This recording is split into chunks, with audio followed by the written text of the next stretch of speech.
حضرت شیخ احمد مجدد الفسانی علیہ رحمہ فرماتے ہیں، جو شخص اپنے اوپر 10 چیزوں کو لازم کر لیتا ہے تو لازمی نتیجہ یہ ہوتا ہے کہ وہ متقی بن جاتا ہے۔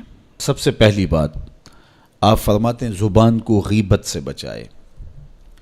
اتقاء کے حصول کے لیے زبان کو پاک کرنا ضروری ہے۔ انسان کے زیادہ تر گناہ اس کی زبان کی وجہ سے ہیں، اور غیبت یہ بدترین عمل ہے، اور اس کو بدکاری سے بھی برا قرار دیا گیا ہے۔ الغیبت اشد من الزنا۔ تو اپنی زبان کو غیبت سے بچائے۔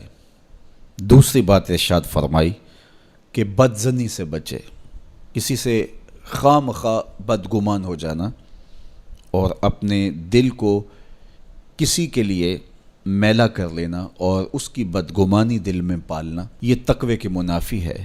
تو کسی کی بدگمانی سے، بدظنی سے اپنے دل کو بچائے، زبان کو غیبت سے بچائے، دل کو بدگمانی سے بچائے، اور مسخرہ پن سے بچے۔ طبیعت کی خوش مزاجی یہ معنی نہیں ہے، لیکن مسخرہ پن اور چیز ہے، اس سے روک دیا گیا۔ چوتھی چیز حضرت شیخ احمد فرماتے ہیں کہ اپنی آنکھ کو حرام سے بچائے۔ اپنی آنکھ کی حفاظت کرنے سے تقوی حاصل ہوتا ہے۔ جب آنکھ خراب ہوتی ہے تو دل خراب ہوتا ہے، جب دل خراب ہوتا ہے تو پھر پورا بدن خراب ہو جاتا ہے۔ پانچویں چیز ارشاد فرمائی ہمیشہ سچ بولے۔ جھوٹا شخص کبھی متقی نہیں ہو سکتا۔ مومن سچا ہوتا ہے، مومن جھوٹا نہیں ہوتا، اور تقوی کے اصول کے لیے سچ شرط ہے۔ چھٹی چیز ارشاد فرمائی ہر حال میں اللہ کا احسان مانے۔ جب کوئی بھی انسان پر بہتری آئے تو اس وقت یہ کہے کہ یہ میرے رب کا احسان ہے کہ مجھے یہ حاصل ہوا ہے۔ بہت سارے لوگ اپنی محنت کا نتیجہ قرار دیتے ہیں کہ یہ میں نے کیا تو اس کے نتیجے میں یہ ملا۔ اس کی کرم نوازی ہے کہ اس نے ایسا کر دیا۔ صحت میرا کمال نہیں، یہ اللہ کی عطا ہے۔ علم میرا کمال نہیں، یہ اللہ کی عطا ہے۔ لہجوں کی خوبصورتی یہ اس کی عطا سے ممکن ہے۔ اس نے آنکھوں میں روشنائی رکھی، اس نے توفیق عمل نصیب فرما دی۔ تو مت سمجھے کہ یہ کوئی میرا کمال ہے۔ اللہ کا احسان مانے گا تو غرور پیدا نہیں ہوگا، تکبر پیدا نہیں ہوگا۔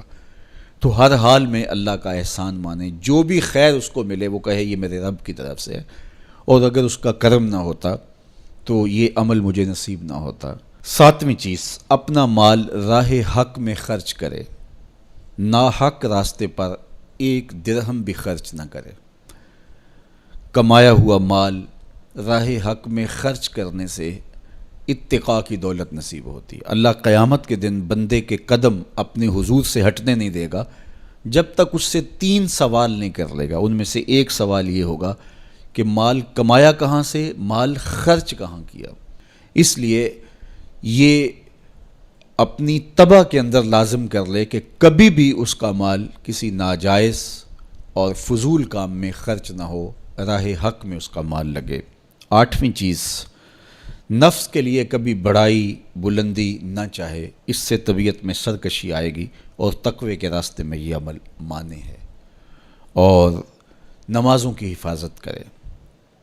نمازوں کی اگر حفاظت نہیں کرتا تو باقی سارے عمل اس کے پاس ہیں، تو وہ متقی کیسے بن سکتا ہے؟ چونکہ یہ تو اسلام کا بنیادی فریضہ ہے جو اہل ایمان پر لازم کیا گیا ہے۔